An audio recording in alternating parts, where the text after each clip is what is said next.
18واں پارہ سورۃ النور، آیت نمبر 41،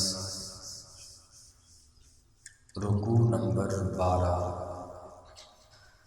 اعوذ باللہ من الشیطان الرجیم،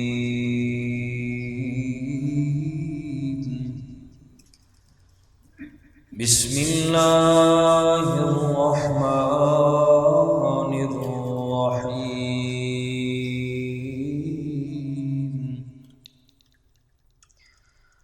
ألم تر أن الله يسبح له من في السماوات؟ کیا آپ نے نہیں دیکھا کہ بے شک اللہ تعالی تسبیح بیان کرتی ہے اس کے لیے من فی السماوات والارض، جو مخلوق آسمانوں میں ہے اور زمینوں میں، والطیر صافات،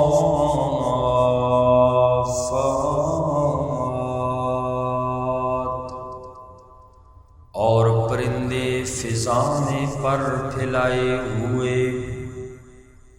کل قد علم صلاته وتسبیحہ، ہر ایک نے تحقیق جان لی اپنی بندگی اور اپنی تسبیح۔ واللہ علیم بما یفعلون، اور اللہ تبارک و تعالی خوب جانتے ہیں جو وہ مخلوق کر رہی ہے۔ اس سے پہلی آیات پاک کے اندر ان کفار کا بیان تھا، مثال ان کی بیان فرمائی کہ جو لوگ قیامت کے منکر تھے، اللہ کی توحید اور اللہ کے وجود کے بھی منکر تھے، ان کی مثال اللہ نے بیان فرمائی۔ اور آج کی آیت پاک میں اللہ نے اپنی قدرت کو بیان کیا کہ جو میرے وجود کے منکر ہیں، ذرا میری نشانیوں پر غور تو کرو، میرے وجود کے ماننے پر تم مجبور ہو جاؤ گے کہ واقعی اللہ کی ذات موجود ہے، لیکن غور اور فکر تو کرو، غور اور فکر بھی نہیں کرتے۔ اللہ فرماتے ہیں کہ زمین و آسمانوں میں جتنی بھی مخلوق ہے یہ ساری اللہ کی تسبیح بیان کرتی ہے، اور کتنی مخلوق ہے انسان کی عقل کی رسائی نہیں ہے کہ اللہ نے کتنی مخلوقات کو پیدا کیا۔ اگر آسمان پر ہی غور کیا جائے احادیث پاک کی روشنی میں کہ آسمانوں میں کتنی مخلوق ہے، حدیث پاک میں آتا ہے کہ پہلے آسمان پر ایک بالشت جگہ نہیں ہے جہاں کوئی نہ کوئی فرشتہ اللہ کی عبادت نہ کر رہا ہو۔ اسی طریقے سے دوسرے آسمان پر، تیسرے پر، چوتھے، پانچویں، چھٹے، ساتویں پر، اور اسی طریقے سے کعبہ شریف کے بالکل اوپر بیت المعمور ہے، نیچے بیت اللہ، اوپر اسی کی سیدھ میں ساتوں آسمان کے اوپر بیت المعمور ہے، یہ فرشتوں کا کعبہ ہے، اسے بیت المعمور کہا جاتا ہے، اور فرشتوں کے طواف کرنے کی جگہ ہے۔ جب سے دنیا قائم ہوئی ہے اس وقت سے لے کر آج تک، بلکہ قیامت تک 70,000 فرشتے روزانہ بیت معمور کا طواف کرتے ہیں، اور جس فرشتے نے ایک مرتبہ بیت معمور کا طواف کر لیا دوبارہ اس کا نمبر نہیں آتا۔ جب سے اللہ نے کائنات کو بنایا ہے آسمان و زمین بنے ہیں، روزانہ اس کا طواف 70,000 فرشتے کرتے ہیں، اور اسی طریقے سے جس نے آج تک کیا دوبارہ قیامت تک اس کو موقع نہیں ملے گا۔ اتنے زیادہ اللہ کے فرشتے ہیں، اور پھر ساری مخلوق، زمین و آسمان کی کتنی مخلوق ہے، یہ ساری اللہ کی تسبیح بیان کرتی ہے۔ نبی سے زیادہ علم کسی کا نہیں ہوتا۔ حضرت سلیمان علیہ السلام کا واقعہ آپ نے سنا کہ فرمایا میں اللہ دعوت کرنا چاہتا ہوں تیری مخلوق کی۔ اللہ کے نبی سے بڑا علم کائنات میں اس زمانے میں کسی کے پاس نہیں ہوتا۔ انبیاء کا کتنا نالج، کتنی ریسرچ ہوتی ہے، اللہ کا دیا ہوا علم ہوتا ہے۔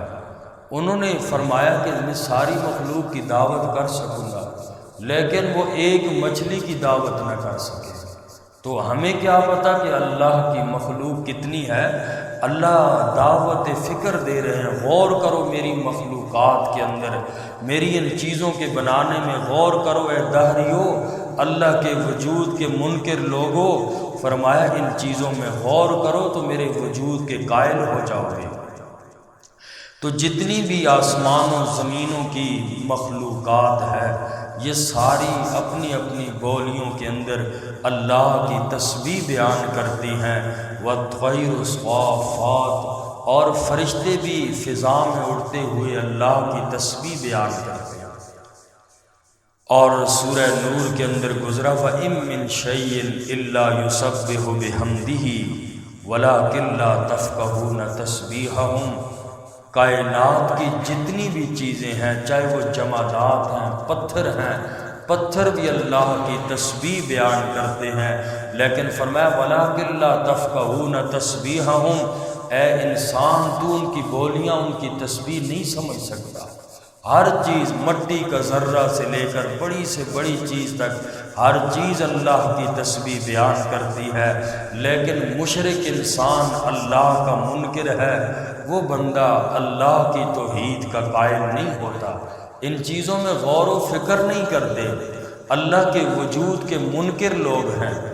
حضرت امام ابو حنیفہ رحمہ اللہ تعالی کے زمانے میں دہریوں کا بڑا زور تھا، اور دہریے اسے کہتے تھے کہ جو اللہ کے وجود کے منکر تھے، اللہ کے وجود کو مانتے ہی نہیں تھے، کہتے تھے یہ زمین و آسمان خود بخود بنے ہیں، خود بخود چل رہے ہیں۔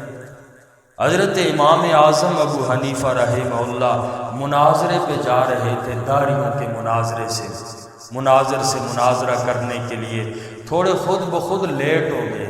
حضرت امام ابو حنیفہ رحمہ اللہ جب مقام پہ پہنچے تو وقت زیادہ ہو چکا تھا۔ دہریے کے مناظر نے پوچھا کہ لیٹ کیوں ہوئے؟ حضرت امام ابو حنیفہ رحمہ اللہ نے فرمایا راستے میں دریا آ گیا تھا، اور میں نے سوچا کہ اب کیسے راستے کو پار کروں، اتنے میں کیا دیکھتا ہوں ایک درخت خود بخود کٹتا ہے اور اس کے تختے نکلتے ہیں، پھر خود بخود کشتی بنتی ہے، اور کشتی خود بخود بنی تو میں اس میں بیٹھ کے یہاں ابھی پہنچا، اس لیے میں لیٹ ہو گیا۔ تو دہریے مناظر نے کہا کہ بھلا یہ کیسے ہو سکتا ہے کہ کشتی بغیر کسی بنانے والے کے بن جائے؟ ایسا تو ہو ہی نہیں سکتا۔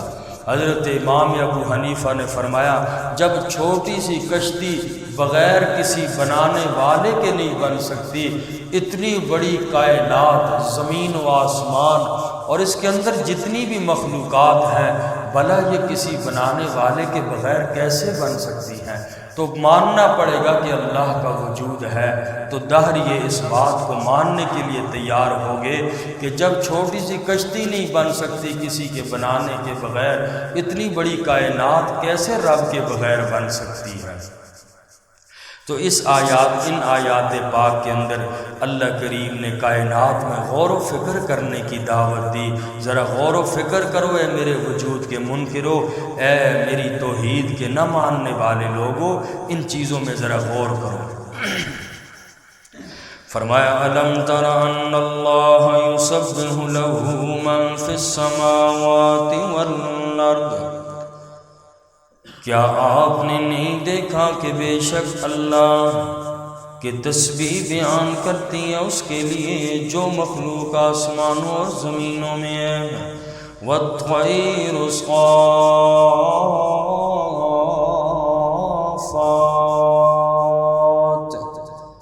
اور پرندے فضا میں پر پھیلائے ہوئے.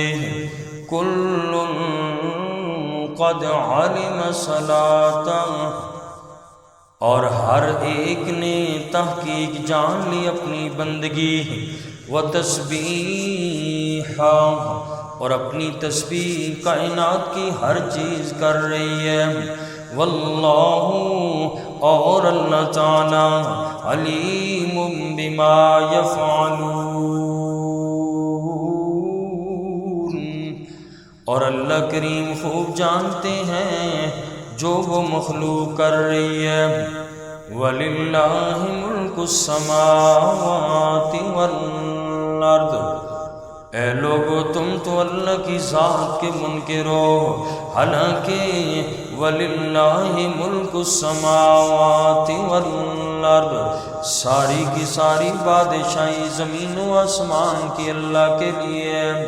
وَإِلَى اللَّهِ الْمَصِيرُ، اور اللہ ہی کی طرف لوٹ کے جانا ہے. اس لیے تیاری کر لو، کیا لے کے جاؤ گے اللہ کی عدالت میں. دوسری قدرت کی نشانی اللہ کریم نے بیان فرمائی ہے. الم تر ان اللہ یزجی سحابا، کیا آپ نے نہیں دیکھا کہ بے شک اللہ کریم چلاتا ہے بادلوں کو. ثم یؤلف بینہ، پھر ان کو جوڑتا ہے. ثم یجعلہ رکاما، پھر بنا دیتا ہے ان کو تہ بتہ. فَتَرَى الْوَدْقَ، پھر آپ دیکھتے ہیں بارش کو. یخرج من خلالی، نکلتی ہے وہ ان کے درمیان سے. وَيُنَزِّلُ مِنَ السَّمَاءِ، اور وہ نازل کرتا ہے آسمان کی طرف سے. من جبال فیہا، اس میں جو پہاڑ ہیں. من برد، اولوں کے. فیصیب بہ من یشاء، پس وہ پہنچاتا ہے اولے جس کو چاہے، یعنی جس مقام پہ اللہ چاہے برسا دیتا ہے. وَيَصْرِفُهُ عَمَّن يَشَاءُ، اور پھیرتا ہے اس کو جس سے چاہتا ہے. یکاد سنا برقہ، قریب ہے کہ اس کی بجلی کی چمک. یذہب بالابصار، لے جائے آنکھوں کو. دوسری قدرت کی نشانی اللہ نے بیان فرمائی کہ فرمایا کہ دیکھو کس کس انداز سے اللہ اپنی قدرت کو سمجھا رہے ہیں. یہاں بھی فرمایا دیکھو وہ اللہ کی ذات کیسی ذات ہے. جن کو تم نے معبود بنا رکھا ہے اللہ کے علاوہ، وہ تو کچھ بھی نہیں کر سکتے. اس اللہ کی قدرت کی نشانیاں تو دیکھو، ذرا غور تو کرو. فرمایا کہ دیکھو اللہ چلاتا ہے، ہواؤں کو اللہ حکم دیتا ہے کہ بادلوں کو لے کے چلو، اور وہ ہوائیں اتنا بھاری ٹنوں کے حساب سے وہ پانیوں کو اٹھا کے اڑاتی ہے. اور پھر اللہ کریم بادل الگ الگ ہوتے ہیں، پھر اللہ ان کو کیسے تہ بتہ جوڑتے ہیں. اور بادل پہلے جدا جدا ٹکڑے ٹکڑے ہوتے ہیں، پھر اللہ کے حکم سے وہ اکٹھے ہوتے ہیں، اور پھر ان کو تہ بتہ اللہ کرتے ہیں. یعنی پہلے باریک بادل تھے سفید ہوتے ہیں، پھر اللہ سیاہ بادل انہی کو بناتے ہیں، گہرے ہو جاتے ہیں، اور پھر ان بادلوں سے اللہ بارش برساتے ہیں. ہوائی جہاز پہ سفر کرو تو نیچے آپ دیکھیں کہ چونکہ جہاز جو ہے یہ بادلوں سے اوپر جاتا ہے، تو ہوائی جہاز پہ جس کو قرآن نے فرمایا من السماء من جبال فیہا، ہوائی جہاز پہ سفر کرو تو نیچے بادل ایسے محسوس ہوتے ہیں جیسے پہاڑ ہیں نیچے اس کے. گویا کہ یہ جو بادلوں کے پہاڑ ہیں ان میں سے اللہ کریم اولوں کو برساتے ہیں. تو فرمایا کہ یہ اولے برسانے والی ذات اللہ کی ہے، اور جس علاقے پہ اللہ چاہتے ہیں برسا دیتے ہیں، جہاں نہیں چاہتے اللہ کریم اس کو نہیں برساتے۔ تو فرمایا اس نظام کے اندر ذرا غور کرو، سوچو اور غور و فکر کرو کہ اللہ کے علاوہ کوئی بھی نہیں ہے۔ اللہ کے وجود کے تم قائل کیوں نہیں ہوتے؟ تم آخرت کے منکر کیوں ہو؟ اتنی بڑی بڑی اللہ نے مثالیں دی، تم اللہ کے وجود کے منکر کیوں ہو؟ دوبارہ زندہ کرنے پر بھی کافر جو تھے یہ اللہ کے منکر تھے۔ اللہ نے فرمایا کہ میری قدرت کی نشانیوں پر تم ذرا غور تو کرو، جب غور کرو گے تو تمہیں معلوم ہو جائے گا کہ وہ اللہ کی ذات تنہا اکیلی ہے۔ اور آخری آیت کے آخر میں فرمایا یکاد ثنا برقہ یذھب بالابصار، قریب ہے کہ ان بادلوں کی چمک، اس بجلی کی چمک لے جائے آنکھوں کو۔ حکماء نے اس آیت کے تحت لکھا ہے کہ جب بجلی چمکے آسمانی تو اسے دیکھنا نہیں چاہیے، یا تو آدمی اندھا ہو جاتا ہے یا ضرور اس کی بینائی جو ہے وہ متاثر ہو سکتی ہے۔